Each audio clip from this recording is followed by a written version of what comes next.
Ecuador, 24 de diciembre de 2025.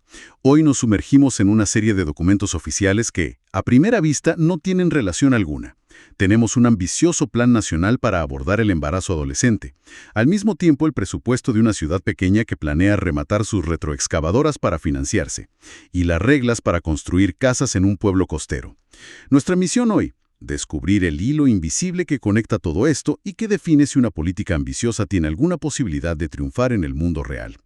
Arranquemos por la pieza más grande de este rompecabezas: una política intersectorial para el abordaje integral del embarazo en adolescentes. Es un plan a 10 años, de 2026 a 2035. Esto, más que un programa, suena a una apuesta de Estado. Totalmente. Es la respuesta a lo que se define como un problema de salud pública y un desafío prioritario para el país. Y lo ponen en perspectiva global. Cada año, 21 millones de adolescentes se embarazan en regiones en desarrollo. Pero las cifras de Ecuador son las que, aterrizan el problema. Del total de nacimientos, el 1% es de niñas entre 10 y 14 años, y el 14% de adolescentes entre 15 y 19. Un momento. Hay un dato ahí que es brutal. El documento es explícito al afirmar que todos los embarazos en el grupo de 10 a 14 años son producto de violencia sexual. No algunos, no la mayoría, todos. Eso lo cambia todo. Lo coloca donde pertenece, en el de derechos humanos, protección y justicia. Por eso la política no es una idea que salió de la nada, Tiene un respaldo legal fuertísimo. Desde la Constitución para abajo, pasando por acuerdos internacionales y leyes sobre educación y erradicación de la violencia. Veo que se habla mucho de aplicar varios enfoques: intercultural, intergeneracional, interseccional, territorial. A veces, estas palabras pueden sonar a pura jerga burocrática. ¿Qué significan en la práctica, en la calle? Significan que se abandona la idea de una solución única para todo el país. El enfoque intercultural, por ejemplo, busca respetar las prácticas y conocimientos de los pueblos y nacionalidades. Esto es vital en zonas como la Amazonía. Provincias como Morona, Santiago, Napo y Orellana tienen las tasas de fecundidad adolescente más altas, llegando a más del doble del promedio nacional. O sea, no es solo por ser políticamente correctos o inclusivos, es una cuestión de pura efectividad. Una estrategia que funciona en el centro de Quito sería un fracaso absoluto en una comunidad quichua en Orellana. Exactamente. Y a eso se suma el enfoque interseccional, que reconoce que no es lo mismo ser un adolescente en Guayaquil que ser un adolescente indígena que vive en una zona rural y en situación de pobreza.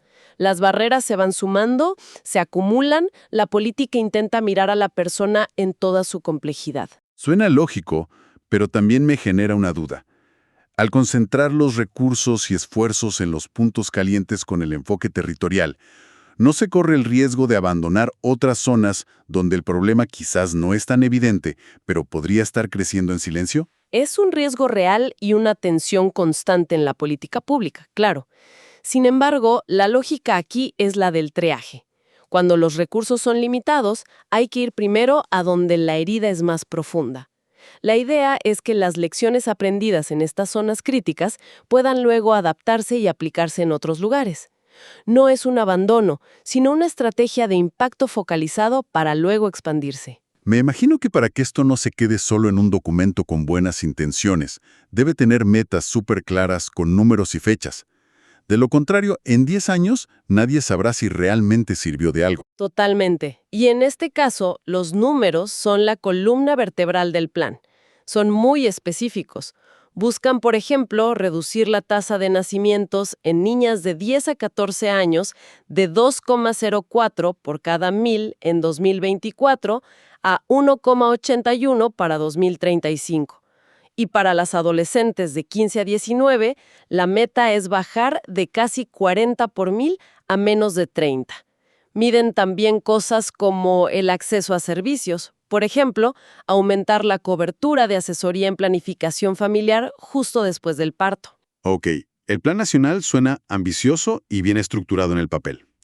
Pero la verdadera prueba de fuego no está en los ministerios, sino en los municipios. Ahí es donde las políticas viven o mueren. A ver, aquí tenemos a Quito. El mismo día, publica su anteproyecto de presupuesto para 2026. Y aquí vemos cómo una visión de ciudad se traduce en dinero. Los objetivos son enormes y un poco abstractos, claro. Mejorar la calidad de vida, consolidar una ciudad segura y sostenible. Vemos partidas para las grandes empresas públicas de agua, de basura, la maquinaria de una metrópoli. Sí, pero más allá de lo general, ¿hay algo en este presupuesto que nos indique que Quito está listo para ser un socio clave en esta política nacional de salud? ¿Vemos dinero destinado a centros juveniles, a programas de salud sexual en los barrios? Algo concreto. Es una excelente pregunta. No siempre es una línea directa que diga prevención de embarazo adolescente. Hay que buscar las conexiones. Por ejemplo, encuentro un programa llamado Fortalecimiento del Sistema de Participación Ciudadana con fondos para implementarlo en las distintas administraciones zonales. Esa es la puerta de entrada. A través de esos mecanismos de participación es que las comunidades pueden exigir que se destinen fondos a un centro de salud local o a programas educativos para jóvenes. El dinero está, pero hay que activarlo desde la ciudadanía. Entendido. Es la estructura, no necesariamente la acción directa. Pero espera, el mismo 24 de diciembre veo un documento de un lugar llamado Sevilla de Oro. Su presupuesto debe ser una fracción minúscula del de Quito. ¿Qué nos cuenta una realidad a esa escala? ¿Los problemas son los mismos pero en miniatura o es otro universo? Es otro universo, pero con los mismos principios de gobernanza. Y aquí es donde la gestión se vuelve fascinante por los detalles. Planean generar $15,000 con el remate de 2 retroexcavadoras viejas, una Caterpillar y una John Deere. Lo especifican. Al mismo tiempo, están lidiando con bonos del Estado, intentando negociarlos en la bolsa de valores de a poco para maximizar los intereses y cubrir parte de la multa por venderlos antes de tiempo. Me encanta ese nivel de detalle. ¿Te imaginas la reunión del Consejo Municipal debatiendo si la Caterpillar tiene mejor valor de reventa que la John Deere? Parece un chiste, pero no lo es para nada. De esos $15,000 puede depender un pequeño programa social o el sueldo de un par de funcionarios. Aquí es donde la política se vuelve brutalmente real. Y no es solo una anécdota, ¿eh? Refleja la realidad de cientos de municipios pequeños en Ecuador y en toda la región. Dependen de la autogestión y de una creatividad financiera increíble para poder operar. Cuando el gobierno central diseña una gran política nacional, debe recordar que sus socios en la ejecución a menudo están haciendo malabares con maquinaria vieja para poder pagar los sueldos a fin de mes. Entonces, tenemos la plata, la de una metrópoli con estructuras complejas y la de un pueblo pequeño que depende del ingenio. Pero el dinero es solo una parte de la ecuación. La otra son las reglas que moldean nuestra vida diaria. Y aquí es donde la cosa se pone súper concreta.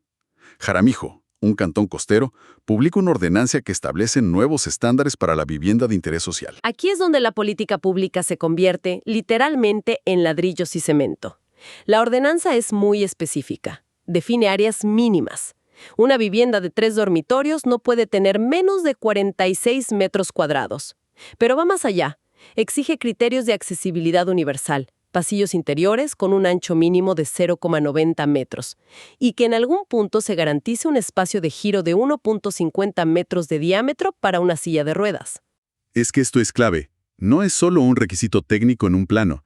Significa pensar en una abuela en silla de ruedas que cuida a su nieta, o en un padre con movilidad reducida. Una vivienda digna y segura es un pilar de la estabilidad familiar, y eso sin duda impacta en las oportunidades y en el bienestar de los jóvenes que crecen ahí. Aquí está ese hilo invisible del que hablábamos al principio. Totalmente. Y la ordenanza también piensa en la sostenibilidad. Pide usar colores claros en las fachadas para reflejar el calor, algo básico en la costa. Habla de sistemas de ventilación pasiva y recomienda la recolección de agua de lluvia. No solo define la casa, define la comunidad. Para conjuntos de más de 100 viviendas, exige un salón comunal de al menos 120 metros cuadrados y áreas de lavandería comunes. Es una visión integral. No se trata de construir cajas para dormir, sino de construir un tejido social, un entorno que proteja. Y claro, para construir esas casas y mantener esos salones comunales, se necesita más dinero. Lo que nos lleva a la otra cara de la moneda: los impuestos. El cantón vecino, Puerto López, publica su ordenanza de avalúos e impuestos prediales. Este documento es el motor financiero que hace posible todo lo demás. Explica con detalle cómo se calcula el valor de las propiedades y establece una tabla de impuestos progresiva. O sea, mientras más vale tu propiedad, mayor es el porcentaje que pagas. Es el principio de equidad tributaria en acción. Y veo que tienen una estrategia muy inteligente para asegurar que la gente pague. Ofrecen descuentos por pronto pago. Si pagas en la primera quincena de enero, tienes un 10% de descuento. El descuento va bajando cada mes hasta junio. Pero si pagas en el segundo semestre, ya no hay descuento y además te cae un recargo del 10% anual. Es una zanahoria y un garrote, tal cual. La zanahoria es el descuento que incentiva a los ciudadanos a pagar al inicio del año. Esto le da al municipio una inyección de liquidez fundamental para planificar sus obras y gastos. El garrote es el recargo para los que se demoran. Es la mecánica pura de cómo se financia un gobierno local. Ok, vamos atando los cabos. Tenemos un plan nacional para proteger adolescentes. Y el mismo día, un presupuesto gigante en Quito. Un presupuesto de supervivencia en Sevilla de Oro. Reglas para construir casas dignas en Jaramijó. Y un sistema de impuestos en Puerto López para financiarlo todo. La conexión ya no parece tan invisible, ¿verdad? Para nada. Lo que estamos viendo es el principio de gobernanza descentralizada en plena acción. La política nacional pone la meta, el qué y el por qué. Pero su éxito depende de que Jaramijó construya barrios seguros, de que Sevilla de Oro no se declare en quiebra, de que Puerto López recaude lo suficiente para mantener las luces encendidas en el centro de salud local, y de que Quito tenga los canales para que la gente participe. Y nos falta una última pieza en este rompecabezas de la administración pública. El nivel provincial. El gobierno provincial del Cañar aprueba una licencia ambiental para la construcción de un nuevo hospital privado. Precisamente, la sincronía es perfecta. El mismo día que se publica una política de salud pública a 10 años, otra capa del Estado está facilitando, en tiempo real, la creación de la infraestructura para proveer esa salud. Aunque sea un hospital privado, se suma al ecosistema sanitario del país. El documento detalla todo el proceso de aprobación a través del Sistema Único de Información Ambiental, mostrando que, en teoría, todas estas piezas están diseñadas para encajar y actuar de forma simultánea.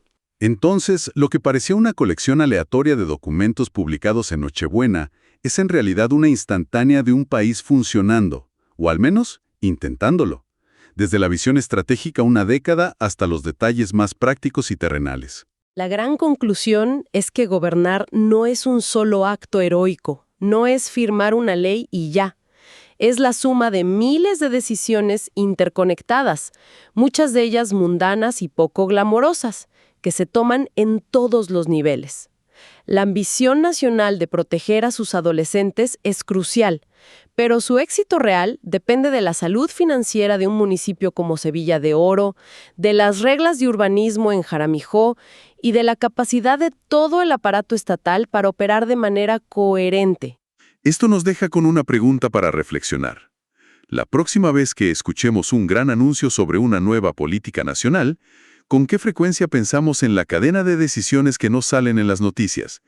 Como la subasta de una retroexcavadora o una nueva tabla de impuestos prediales, que al final serán las que determinen si esa gran idea se convierte en realidad o se queda, una vez más, solo en el papel.